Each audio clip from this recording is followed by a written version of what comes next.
It was given a promise that through him that all the nations will be blessed. And here Paul explains to us that, the Gentiles get to be part of that because of their faith.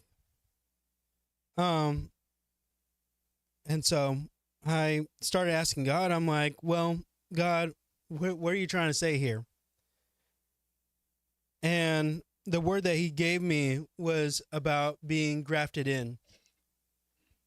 Though a lot of the promises that God gave was for the Israelites, because of our relationship with God, we were adopted into it, and we get to partake in some of those promises as well.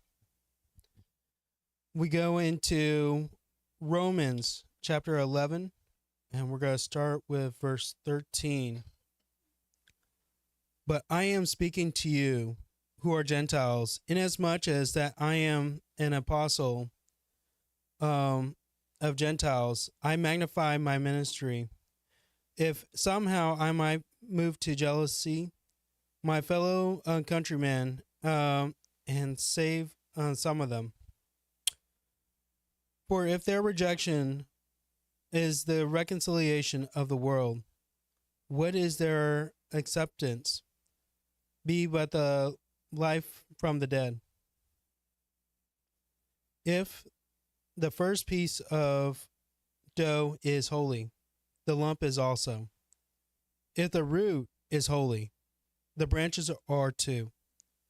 But if the branches were broken off, you, being a wild olive, were grafted in among them, and became partakers with them of the rich root of the olive tree. Do not be arrogant toward the branches, but if you are arrogant, remember that it is not you that supports the root, but the root supports you.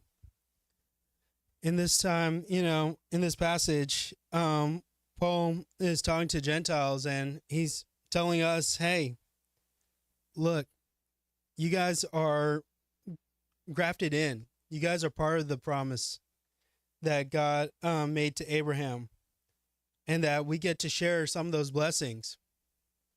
And because we get to partake in this, that we get to grow literally alongside. It was explained to me as two plants growing right next to each other. Eventually they'll start intertwining, but eventually you will not be able to separate that plant, one plant from another, because they'll grow together. And it is the same for us with Christ. As we continue on with those who believe in Christ, we get to partake in all the blessings that he has for us. Not that we should be able to say, hey, that we're better than the branches. For our roots don't lean up to Jesus, but it is through Jesus that we are part of the plant altogether, that we get to be part of the promise, so that we may be able to rely and boast that God links us all together with those promises of old.